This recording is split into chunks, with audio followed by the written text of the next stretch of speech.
I'm Crystal, 35, and today I buried my husband, James, overseas. After 30 sleepless hours traveling back to Portland, I texted our family group chat. Flight lands at 5 p.m. Can someone pick me up? My brother Troy shot back, we're swamped. Try Uber. My mom chimed in, why didn't you plan better? My fingers shook as I typed, no worries, but inside, I was breaking. I never imagined my family would see my pain splashed across the evening news hours later.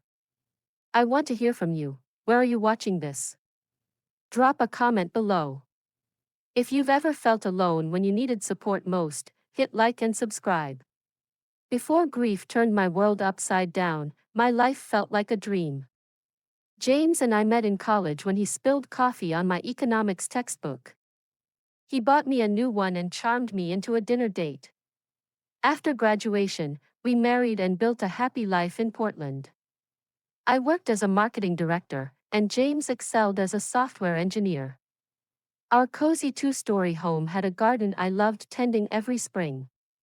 James always teased that my tomatoes could win ribbons at the state fair. Our 10 years of marriage flew by like a fairy tale. We traveled often, hosted Thursday game nights with friends, and saved for our future. We were ready to start a family soon and had turned our spare bedroom into a home office that could easily become a nursery. Last fall, everything changed. James landed a 6-month contract with a tech company in Singapore, a dream opportunity to boost his career and live abroad together. I arranged to work remotely for 3 months, splitting time between continents. We couldn't wait for the adventure. The night before he left, we shared a special dinner at home. I can still see the candles flickering on our table, hear the soft music, and feel James's hand in mine. He promised, 6 months will pass quickly, and then we'll start our next chapter. His smile lit up my world. For the first 2 months, we video called daily. I visited him in Singapore for 3 weeks during the holidays, and it felt like a second honeymoon. The city was vibrant and alive. James showed me his favorite spots, introduced me to his co-workers, and we explored nearby islands on weekends. We even talked seriously about starting a family after his contract ended. Then my world shattered. Back in Portland, James mentioned a bad headache during our morning video chat. Just stress, he said, rubbing his temples. Big deadline coming up. 8 hours later, his coworker called from James's phone. He'd collapsed in a meeting and was rushed to the hospital. I caught the first flight out, but after 26 grueling hours, I arrived to find James in a coma. The doctors said it was a brain aneurysm. They tried emergency surgery, but the damage was too severe. For 5 days, I sat by his bed, holding his hand, talking to him, begging for a miracle. It never came. James, only 37, never woke up. Navigating a foreign hospital alone was a nightmare. Forms confused me, and conversations stumbled through translation apps or rushed interpreters. I called my family daily, craving their support, but they kept it short. We're praying for you, they'd say, then rush off. My mom asked if I'd bought travel insurance. Troy suggested hiring a local service so I could come home sooner. But I couldn't leave James alone in a country where his only connections were coworkers. I handled it all myself. Getting his death certificate took 3 exhausting days of office visits. Burying him in Singapore, since bringing him home was too costly, meant learning unfamiliar customs. The funeral was small, just me, some coworkers, and a few expat friends. My parents said flights were too pricey. Troy cited work obligations. I stood alone as they lowered James into the earth, far from everyone we loved. The financial toll crushed me. Insurance covered some costs, but its limits left me blindsided. I emptied our savings and maxed out credit cards to cover the rest. I kept my family updated, hoping for more than their brief condolences or practical tips. Looking back, their response to my airport text shouldn't have shocked me. My family always put me second. When I graduated high school as valedictorian, they left right after my speech for Troy's baseball game. They were late to my college graduation and left early. At my wedding, my mom fussed more over Troy's wrong girlfriend than my joy. I'd spent my life excusing their priorities, convincing myself families show love differently. But at James's grave, halfway across the world, I saw the truth. Some people can't put others first, even when it matters most. After the funeral, another ordeal began. Singapore's bureaucracy demanded multiple certified death certificates, each needing approval from different offices across the city. For 3 days, I shuttled between buildings in the humid heat, explaining my loss through tears. Each night, I collapsed in our rented apartment, surrounded by James's clothes, still carrying his scent. On my last morning in Singapore, I visited James's grave at dawn. The cemetery was calm, with birds singing in the trees. I laid fresh flowers by his simple headstone and sat on the damp grass, sharing what I'd bring home, his favorite books, the watch I gave him for our 5th anniversary, and seashells from our beach trips. "I'll keep you alive in my heart," I whispered, touching the cool marble. Every day of my life. My journey home dragged on for over 30 hours. A 6-hour delay in Singapore due to plane issues threw me off. A missed connection in Tokyo meant an overnight stay in an airport hotel. The final flight hit turbulence so bad the crew stayed seated for 2 hours. As we descended into Portland, I'd been traveling for over a day, barely eating, fueled only by grief and sheer will.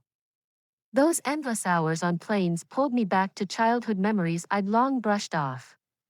At 8, I broke my arm falling from our treehouse. My parents dropped me at the ER but left me with a neighbor to rush Troy to his soccer championship. "The team needs him," my mom said. When I won a scholarship to my dream college, Dad asked if it would cost them anything. "Troy's sports camps that summer took priority," he said. College was my choice, so I worked 2 jobs to get by while they fully funded Troy's out-of-state school. My wedding day stung with Mom criticizing my dress as impractical and Dad grumbling about the venue's cost. Troy showed up an hour late. James saw it all but urged me to focus on our joy. "We can't change them," he said, "but we can decide how much they affect our happiness." In Singapore, planning James's funeral, I called home nearly every day. Most calls went to voicemail. When someone answered, they focused on when I'd be back, not how I was holding up. Mom said I was lingering too long in grief by staying for the funeral instead of cremating James right away. Troy asked about life insurance, then vented about a tough work presentation. Despite their track record, I clung to a faint hope that this tragedy, the worst moment of my life, would finally spark the care I'd always wanted from them. They'd see my pain and step up. 3 days before my flight, I sent my itinerary to our family group chat. I got thumbs up emojis from my parents and Troy asking if I'd bring souvenirs. I confirmed my arrival time twice more, hoping someone would meet me at the airport. No one did. As my plane touched down in the US, I tried one last time. Troy's, "We're busy." Try Uber, hit like a punch. Mom's, "Why didn't you plan better?" made me wonder if I ever mattered to them. Sitting in my cramped seat, surrounded by passengers ready to leave, I made a silent vow to James and myself. I'd stop seeking love from those who couldn't give it. Portland's airport buzzed with afternoon chaos. The fluorescent lights stung my tired eyes, and every PA announcement made me jump.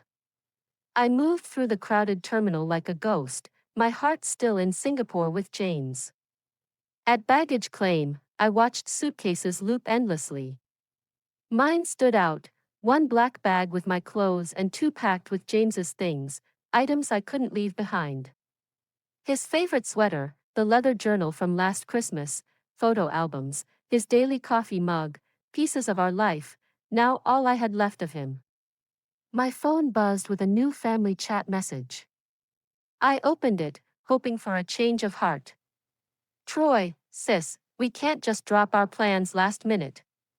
Planning matters. Mom, we have dinner with the Hendersons tonight. We RSVP'd weeks ago. Dad, rain's coming later.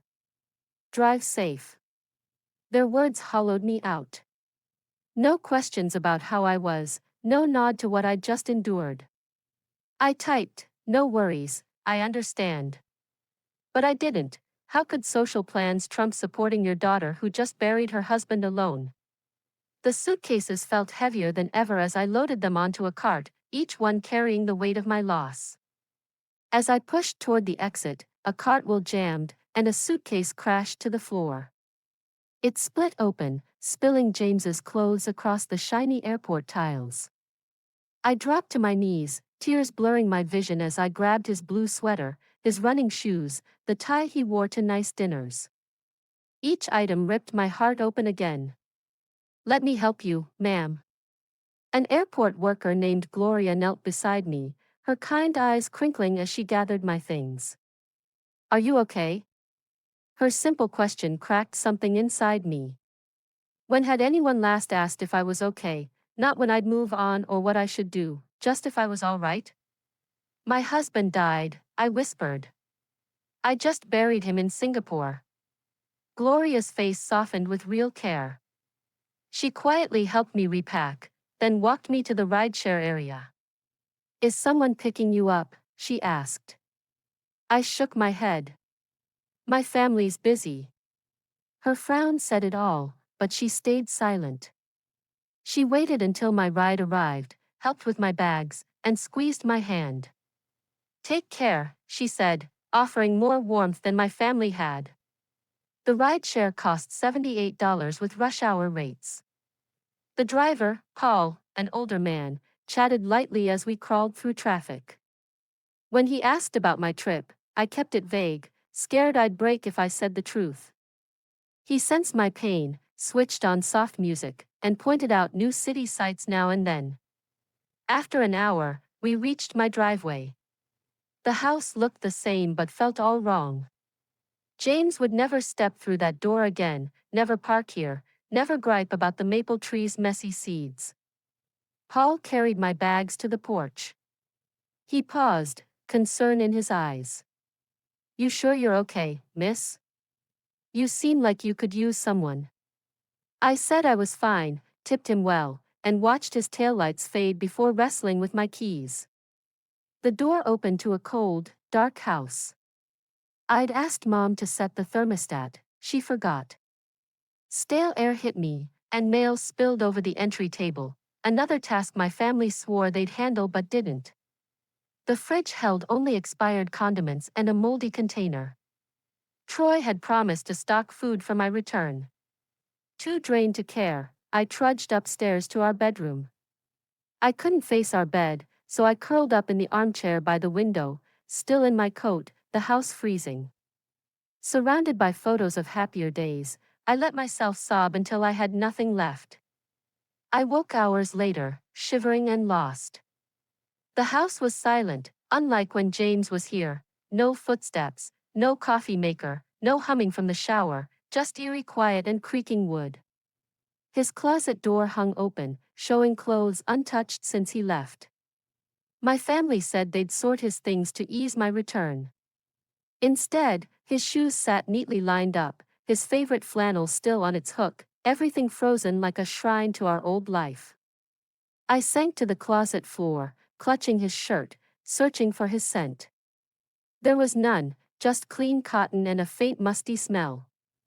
I'd carried pieces of him across the world, but the ones left here no longer held him. Morning brought a strange gurgling noise downstairs. Stiff from the chair, I went to check. The sound grew louder in the kitchen, and when I hit the light switch, I froze. Water gushed from a ceiling crack, streaming down walls and pooling on the tiles. The house was so cold my breath clouded in front of me. I waded through 3 inches of icy water to the utility closet, where the shut-off valve was. The freezing metal will burn my fingers as I fought to turn it. After several tries, the water stopped, but the damage was done. Water had soaked under the dining room's hardwood, buckling it. The kitchen's drywall sagged, and water dripped from light fixtures, sparking electrical risks. A frozen pipe must have burst during the cold snap. If my family had kept the heat on as promised, this wouldn't have happened. I stood in my flooded kitchen, staring at the mess, feeling numb. After everything, a flooded house felt almost absurd. Of course, this was my homecoming. Outside, the temperature plummeted as another winter storm loomed. My phone's notifications showed local news warnings about it for days. My family knew the forecast when they told me to drive safely, but no one checked if my house was ready for winter. I called an emergency plumber, but they were swamped citywide. "Tuesday's the earliest we can come," the dispatcher said, apologetic. The storm's causing pipe bursts everywhere. I tried my brother next. Troy picked up on the fourth ring, distracted.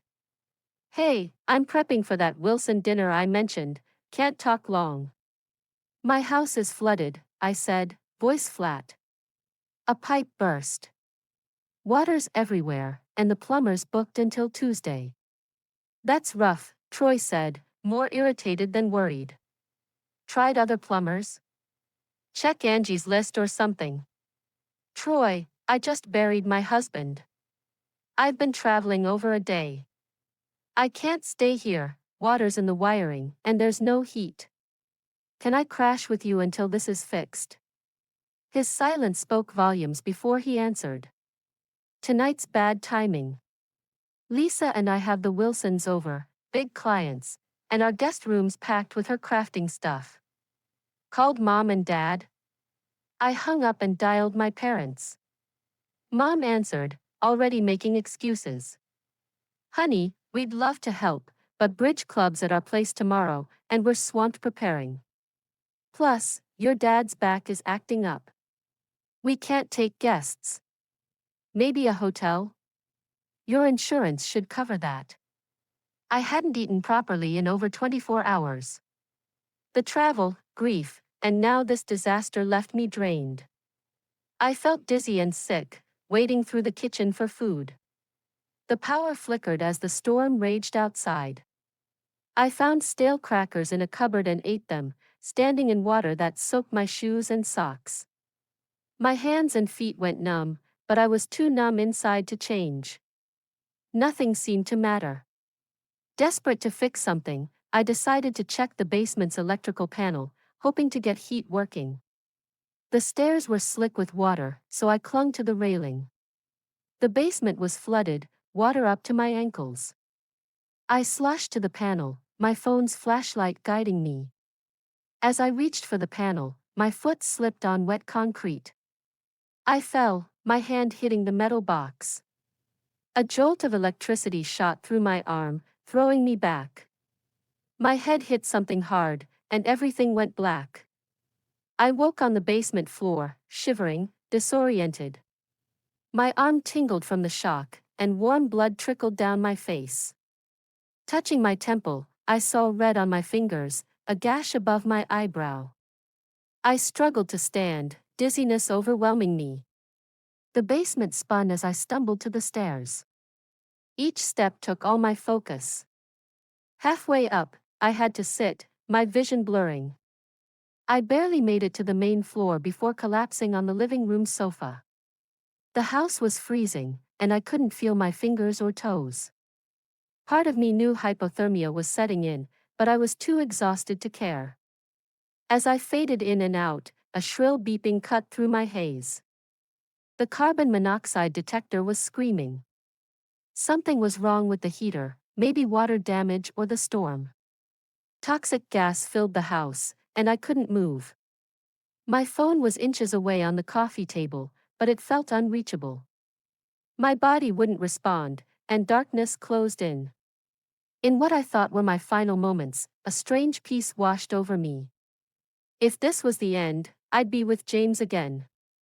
The pain would stop. The last thing I heard was someone banging on the door, a voice calling out. Then, nothing but darkness. Later, I learned my neighbor Diane Foster saw water spilling from under my front door.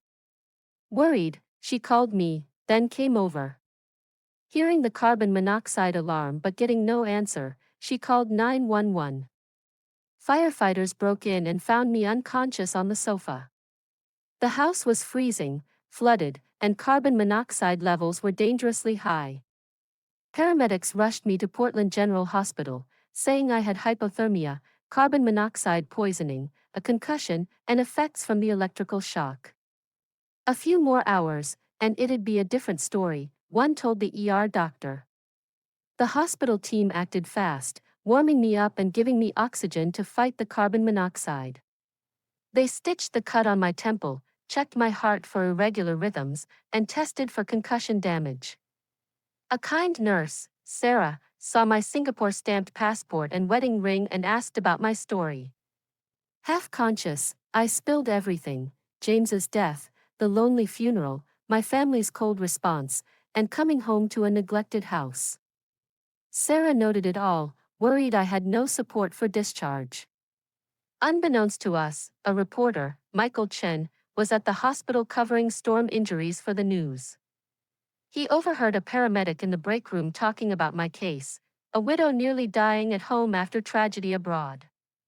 The story was too gripping to pass up. Michael interviewed Diane, who'd seen me arrive by rideshare. She looked completely drained, Diane told the camera. I meant to check on her, but the storm kept me busy. I feel awful knowing she was alone. He also spoke to a paramedic, shaken by my situation, who shared the family chat text still open on my phone. She lost her husband, asked for a ride from the airport, and they told her to take an Uber. Then she comes home to an unchecked house. It's heartbreaking. By evening, my story hit the local news. Widow returns from husband's overseas funeral to near tragedy. It detailed my trip from Singapore, my family's refusal to help, and the preventable disaster at home. Social media spread it fast. Someone at the hospital shared screenshots of my family's texts, which went viral in local groups and beyond. The stark contrast of my simple plea and their brush-offs hit home for many. The hashtag no worries trended locally, with people sharing their own stories of family neglect in tough times. Local businesses stepped up with help. A plumbing company offered to fix my pipes for free. A restoration team volunteered to repair the water damage. A hotel chain gave me a free 2-week stay while my house was fixed. The community support overwhelmed me in the best way. That night, the 10 o'clock news showed emergency vehicles outside my house. My family's private texts were now public. The night nurse said Troy rushed into my hospital room, pale. "We saw the news," he stammered. "They're saying we abandoned you." Mom followed, defensive. "This is all wrong," she told the nurse, ignoring me.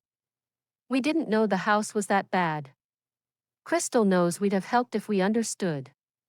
Dad stood by the door, silent, his face blank. Only when the nurse left did he step closer and ask softly, "Will you be okay?" It was the first real question they'd asked since James died. Soon, my phone buzzed non-stop with calls from relatives and family friends who saw the report. Aunt Susan called Mom, furious no one picked me up from the airport. Dad's boss texted, offering help. Their image of a tight-knit family was falling apart under public eyes. As I drifted in and out of sleep, I overheard them whispering in the hallway, plotting damage control. Troy worried the story would hurt his career. Mom fretted over her bridge club's opinion. Dad suggested moving me to their house after discharge to look caring. Not once did they mention regret or concern for me. It was all about their image and discomfort. Even now, they couldn't see past themselves. The hospital's social worker, Miss Patel, came to discuss my discharge. She shared that community support was growing. A grief group offered counseling. A meal service donated 2 weeks of food. Neighbors volunteered to help with chores during my recovery. "You have choices," she said. You don't have to go with your family if that's not best for you. It was the first time someone said I could choose support that wasn't tied to obligation. As my family lingered, ready to push their plan, I closed my eyes and thought of James. He always urged me to stand up to them. Your worth doesn't depend on their ability to see it, he'd say. Lying in that hospital bed, after nearly dying alone, his words finally sank in. By morning, I was stable enough to stay awake longer. My family's presence crowded the room. They took shifts all night, making sure someone was visible when staff came in. Their act was perfect but empty. Troy scrolled his phone, occasionally asking if I needed anything, then went back to managing his social media fallout. Mom fussed with my bedside table, muttering how the news blew everything out of proportion. Dad stood by the window, sighing and checking his watch. Dr. Reynolds came to discuss my condition and discharge. Mom's voice softened as she touched my arm. We're so thankful she's okay. We'll take her home. Our family always sticks together. The doctor nodded, checking my chart. Crystal's been through a lot, physically and emotionally. She needs rest, good food, warmth, and low stress. He looked at me, not Mom. What support do you have, Crystal? Before I could speak, Troy cut in. She has us. We're her family. The media twisted the airport mix-up. Dr. Reynolds stayed calm. I see. Will someone stay with her for the next 48 hours? Her concussion needs constant monitoring. Of course, Mom said smoothly. The guest room's ready. I'll adjust my schedule. Nurse Jessica brought my meds and breakfast. She'd seen my family's act change for staff. While checking my vitals, she whispered, Are you okay with this plan, Crystal? There are other options. Mom bristled. Other options? She belongs with family. Jessica held my gaze, ignoring her. It's your choice, she said simply. Something clicked inside me. I could choose what I needed, not what saved their image. I took a deep breath. I want to hear about the other options, I said, my voice steady for the first time in weeks. The room went quiet. Troy froze mid-text. Mom's jaw dropped. Dad turned from the window, frowning. Crystal, Mom finally said, you can't mean that. After all we've done. What have you done? I asked, the words slipping out. I didn't want to take them back. When James was dying, you were too busy. When I buried him alone, flights were too costly. After 30 hours of travel, you said take an Uber. When I called about the flood, you cared more about bridge club and dinners. I kept my voice even, stating facts. So, tell me, what makes you think you get to decide my recovery now that it's public? Troy stood, defensive. That's unfair. We didn't know it was that bad, you didn't ask, I cut in. Not once did you check how I was. You didn't offer real help without excuses. You didn't need the news to know I was grieving alone. You chose not to see. Mom's face reddened. We've always supported you, Crystal. Maybe not how you wanted, but families can't drop everything for every problem. Your expectations are too high. A ride from the airport after burying my husband is too much to expect? I asked quietly.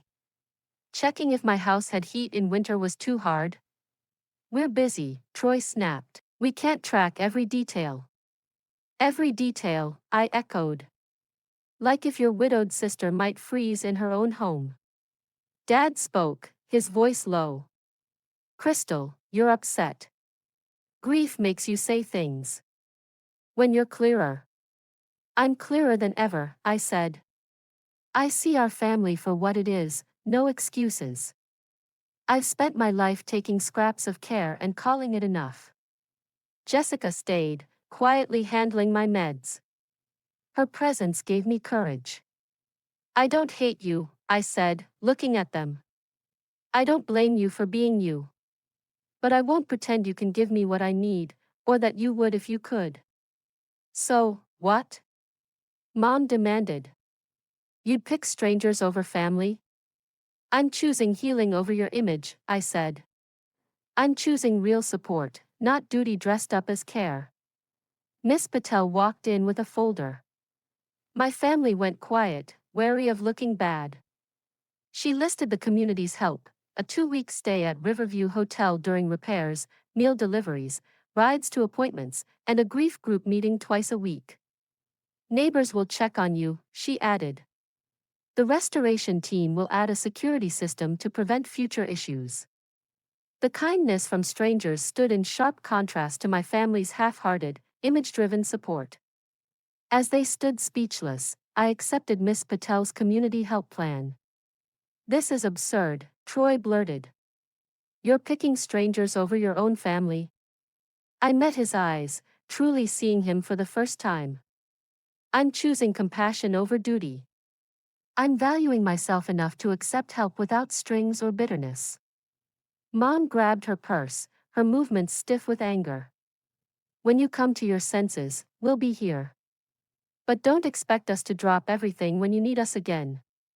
That's my point, I said quietly. I never could count on that, and now I won't try. As they left, Dad paused at the door. I hoped for words that owned the truth. Instead, he just nodded once and followed Mom and Troy out. After they were gone, Jessica came to my bedside. That was so brave, she said, fixing my pillows. Setting family boundaries is tough, especially when you're hurting. It feels like giving up, I confessed. You're not giving up, she said gently. You're letting yourself heal without their baggage. That's different. That afternoon, community service reps arrived to plan my discharge.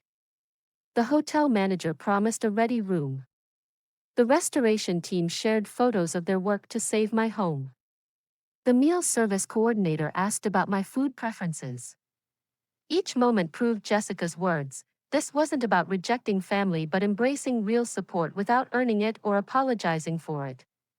I learned family doesn't always mean blood, and that's not my fault.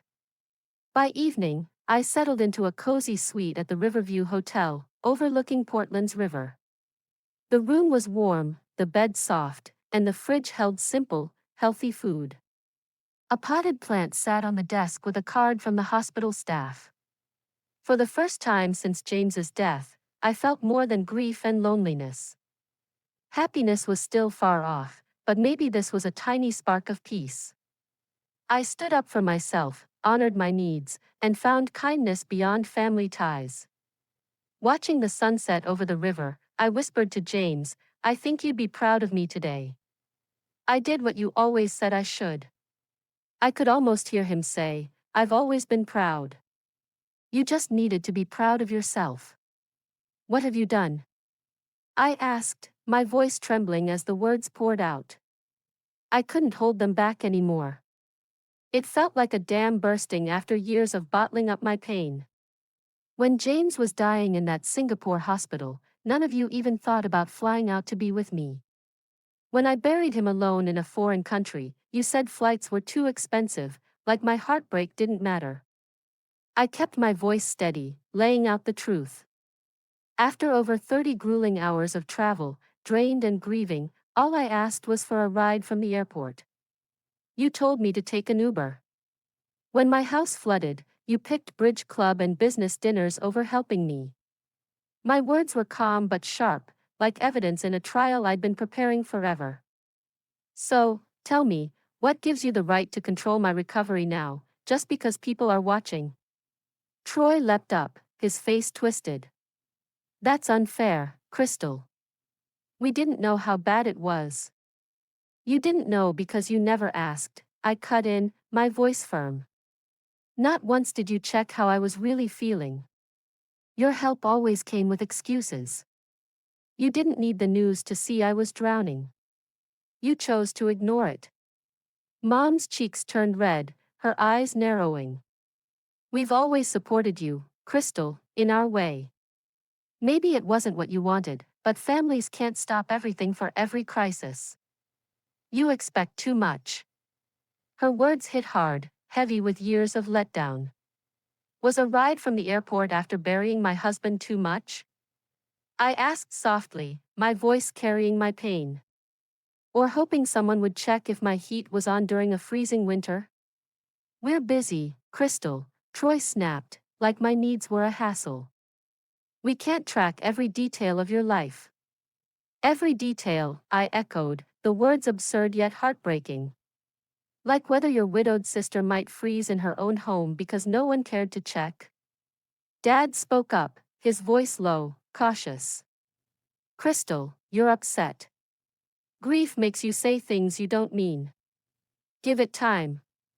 No, Dad, I said, cutting him off gently but firmly. I'm clearer now than ever. The truth crashed over me, stripping away years of denial. I see our family for what it is, without the excuses I've made for you.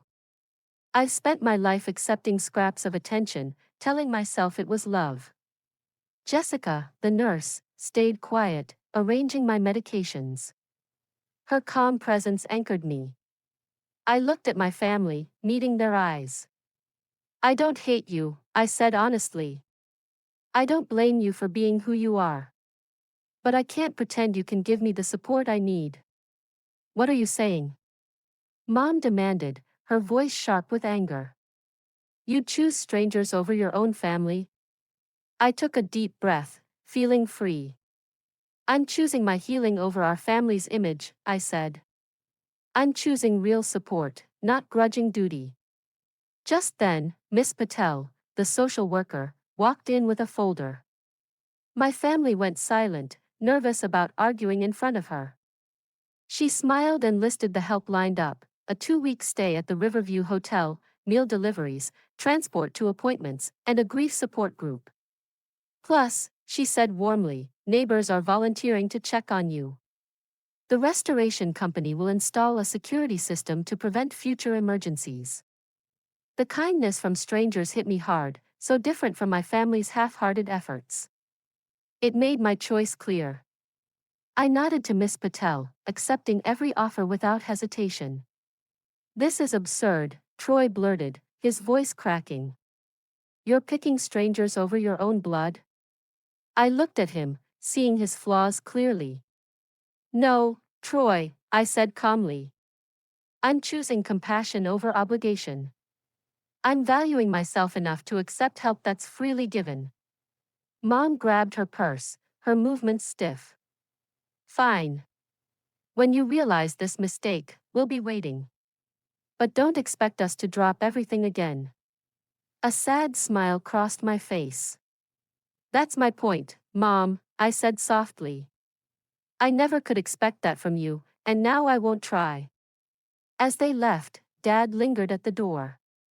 My heart skipped, hoping for something real. But he just nodded and followed them out. The room felt lighter. Jessica adjusted my pillows, her eyes kind. That took courage, Crystal, she said. Setting boundaries with family is tough, especially when you're hurting. I exhaled shakily. It doesn't feel brave. It feels like giving up on them. She shook her head. You're not giving up. You're giving yourself permission to heal without their baggage. That's different. That afternoon, sunlight streamed through the hospital window. Community helpers arrived to plan my discharge. The hotel manager promised a cozy suite. The restoration team showed photos of my stabilized home. The meal coordinator noted my food preferences. Each gesture showed me this wasn't about rejecting my family. It was about embracing real care, the kind I didn't have to earn or feel guilty for needing. It was about learning that sometimes, the family we're born into can't give what we need, and that doesn't make us failures. It makes us human. By evening, I settled into my Riverview Hotel suite, overlooking Portland's river. The room was warm, the bed soft, the fridge stocked with fruits, yogurts, and snacks. A potted plant and card from the hospital staff sat on the desk. For the first time since James's death, I felt a spark of peace, not happiness, but a start. It was a quiet hope that I could rebuild. At the window, watching the sunset glow orange and pink, I whispered to James, "I think you'd be proud of me today." I could almost hear him say, "I've always been proud of you, Crystal. You just needed to be proud of yourself." 3 months flew by with slow but steady healing. My concussion faded after weeks of rest. The burn on my hand left a faint scar the doctor said would vanish. The gash on my temple became a thin silver line, mostly hidden by my hair. Those first weeks after the hospital were a blur of quiet days. I spent a lot of time in that hotel suite, staring out at the river, letting my body recover. The headaches from the concussion came and went, but with each day of rest, they lessened. I'd take gentle walks along the waterfront, feeling the cool Portland breeze on my face, reminding myself that healing wasn't just about the physical wounds. The burn on my hand, once red and throbbing, started to fade. I'd look at it in the mirror, a reminder of that terrifying night when everything fell apart. The doctor assured me it would disappear completely, but even if it didn't, it was becoming part of my story, a mark of survival, not defeat. The gash on my temple healed into that thin silver line. I'd brush my hair over it, hiding it from the world, but sometimes I'd catch a glimpse and smile faintly. Scars tell stories, and this one spoke of resilience, of falling and getting back up. Emotional healing was harder but doable. A grief group at a warm community center met Tuesdays and Thursdays, helping me process James's loss and my tangled family ties. The facilitator, Eleanor, asked gentle questions that showed me patterns without blame. "Grief clarifies what matters," she'd say. "It cuts through pretense and reveals truth, both beautiful and painful." Joining that grief group was one of the best decisions I made. The community center was a cozy place with soft lighting and comfortable chairs arranged in a circle. On my first Tuesday, I sat nervously, clutching a cup of tea, listening to others share their stories. It was comforting to know I wasn't alone in my pain. Eleanor had a way of guiding the conversation that made it feel safe. She'd ask questions like, "What does this loss teach you about what you value most?" Her words helped me dig deep, uncovering how James's death had forced me to confront not just his absence, but the emptiness in my family relationships. Over time, I started sharing more. I talked about the loneliness in Singapore, the cold reception at home, the hospital confrontation. The group listened without judgment, offering nods and words of empathy. It was there that I began to untangle the knots of guilt and anger I'd carried for so long. My house's repair echoed my inner growth. The restoration team fixed the water damage and added upgrades I hadn't thought of. They installed a smart thermostat I could check remotely, swapped the old water heater for a new one, and strengthened the pipes against future freezes. Ruin turned into renewal. Watching the restoration team work was like seeing my life rebuild. They arrived early each morning, tools in hand, transforming the flooded mess into something stronger. The smart thermostat was a game changer. I could control the temperature from my phone, ensuring the house would never freeze again while I was away. The new water heater hummed efficiently, promising hot showers without worry. They reinforced the pipes with materials designed for harsh winters, turning vulnerability into strength. As the house came back to life, so did I, seeing parallels in every nail hammered and pipe sealed. Neighbors I barely knew became constants. Diane brought soup every Sunday. Robert and Thomas rebuilt my garden beds. Maria, a retired teacher, sat with me on hard days when silence was enough. Diane's soups were more than food, they were acts of kindness. Every Sunday, she'd knock with a warm pot, sharing stories from her own life, making me laugh on days when smiles felt rare. Robert and Thomas, the couple down the street, turned garden work into fun afternoons, planting flowers that reminded me of James's love for nature. Maria's visits were quieter. On those overwhelming days, she'd just sit, her presence a silent reassurance. "You don't have to talk," she'd say. "I'm here." These neighbors filled the gaps my family left, showing me community could be family too. My family kept their distance. They sent shallow texts, avoiding our hospital clash. Mom mailed a generic, "thinking of you" card signed by all three. Troy called once, claiming to check on me but really to address his clients' reactions to the news. Dad emailed insurance links, his only nod to what happened. I replied briefly, no longer hoping for deeper connection. My hospital boundary held, not to punish, but to protect my healing heart. I couldn't waste energy on one-sided relationships. The texts from my family felt like echoes of old patterns, surface level, never diving deep. Mom's card arrived on a rainy day, its hallmark words ringing hollow. Troy's call was quick, pivoting to his business woes, as if my pain was secondary. Dad's email was practical, but it stung, a reminder of how they'd failed in the basics. I kept my responses short, focusing on my recovery. That boundary became my shield, allowing me to heal without constant disappointment. 6 months after James died, I created the James Henderson Memorial Scholarship for International Education at our college. Using his life insurance, I set up an endowment for students studying abroad, with emergency travel funds and support for unexpected crises, things I missed in Singapore. Planning it gave me purpose in my darkest moments. Each detail came from painful lessons, each safeguard a way to spare others. Setting up the scholarship was therapeutic. I spent hours researching, meeting with university admins, crafting applications. The emergency funds were key, covering flights for families in crises, something that could have changed everything for me. Each provision honored James's passion for learning and adventure. It turned my tragedy into a legacy, helping students avoid the isolation I felt.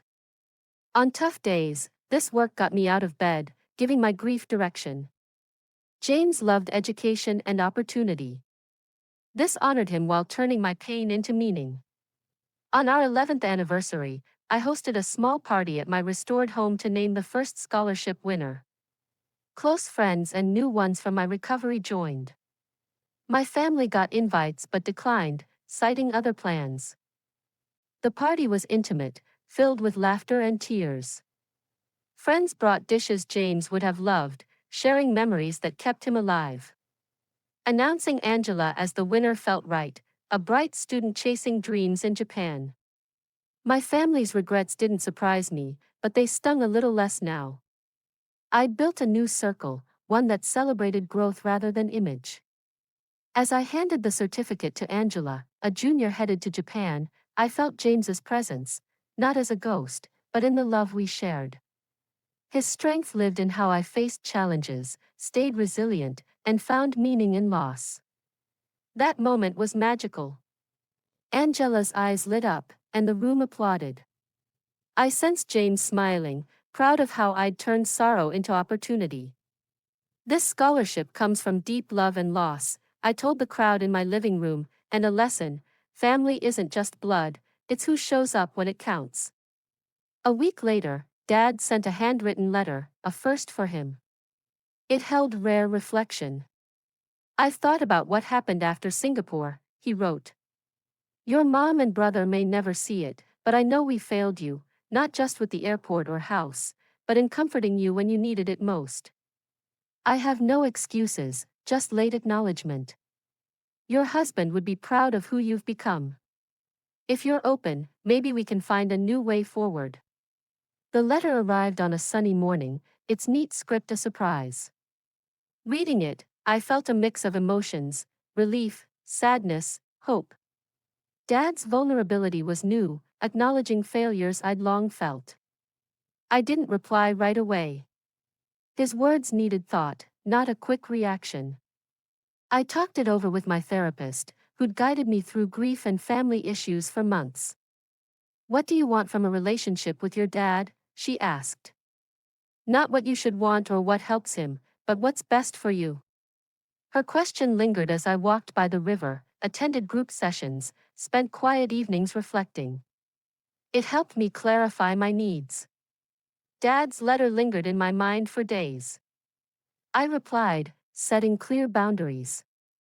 I was open to occasional lunches, just us two, but they'd be tentative, not required. I wasn't ready for family gatherings or holidays. Any future relationship would need mutual respect and real connection, not duty or show. Writing that reply felt empowering. I laid out my terms honestly, without anger. It was a step towards something new, on my terms. Surprisingly, Dad agreed without a fight.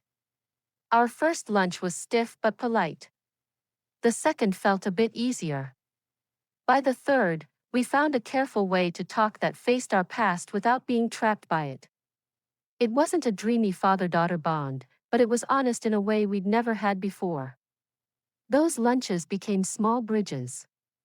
We started with safe topics, the weather, books, then ventured into memories. Dad shared regrets, and I listened, healing bit by bit. Mom and Troy kept their distance, sending holiday cards or generic gifts but never touching on our rift. I accepted their choice and poured my energy into relationships that lifted me up, not drained me. Their gestures felt like formalities, empty of real effort. I no longer chased their approval, focusing instead on my chosen family, neighbors, friends, the grief group. A year after James's death, I stood alone at the airport, waiting for a flight to Singapore to visit his grave on the anniversary. Watching families hug and laugh around me, I felt a mix of emotions. I still grieved what my family couldn't give, but the aching need for their approval was gone. I'd learned family can be chosen, support can come from unexpected places, and boundaries aren't walls, they're filters that let in good and block harm. The airport buzzed with reunions, a stark contrast to my solitude. But I felt grounded, carrying lessons from the year. Boundaries had freed me, allowing space for genuine connections. Most of all, I realized my worth doesn't depend on others seeing it. Boarding the plane, I reflected on how different this trip felt from my return a year ago. Then, I was shattered by grief and rejection, craving support that never came. Now, I carried a community of care inside me, people who showed up when it counted, and kept showing up, big and small. Settling into my seat, I looked out at the runway, feeling peace. The year had taught me resilience, transforming pain into strength. The biggest lesson from that awful homecoming wasn't my family's failures or the pain that followed. It was about humanity's incredible ability to hold space for each other's hurt, the power of being truly seen in your lowest moments, and the family we build when our birth family falls short. That lesson reshaped my world. Strangers became saviors, neighbors became kin. Being seen, really seen, healed wounds I didn't know were there. If you felt abandoned when you needed someone most, know you're not alone. Your value isn't tied to others' ability to see it. Sometimes, those we count on can't deliver, not because of us, but their own limits. The challenge is staying open to new sources of care, even when past pain makes trust feel risky. I've been there, closing off after betrayal. But opening up brought unexpected gifts, kindness that restored faith in people. What unexpected support have you found in tough times? Has a stranger's kindness ever surprised you when those closest couldn't help? Share your story in the comments.